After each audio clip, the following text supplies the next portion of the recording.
ठाणे हा आमचा बालेकिल्ला, कुणाला एकटं लढायचं असेल तर आमची सुद्धा तयारी आहे. शिवसेनेच्या नरेश म्हस्के यांच्याकडून भाजपला आव्हान. बुरख्यामुळे कॉपीचे प्रमाण वाढण्याची भीती, त्यामुळे बुरखा घालून परीक्षा केंद्रामध्ये परीक्षार्थींना प्रवेश नको, नितेश राणे यांची मागणी. तर गंदगी के मुंह नहीं लगते, आदित्य ठाकरेंचा टोला.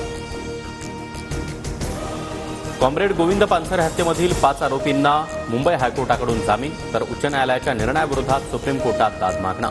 मेघा पानसरे यांची माहिती.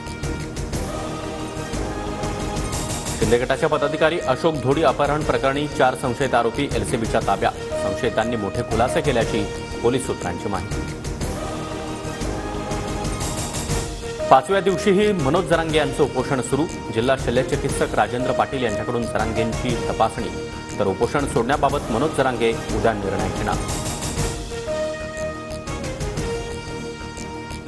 प्रयागराजच्या महाकुंभमध्ये चेंगराचेंगरी, दुर्घटनेमध्ये 30 जणांचा मृत्यू, तर 60 जणांवर उपचार सुरू. आतापर्यंत 25 मृतांची ओळख पटली.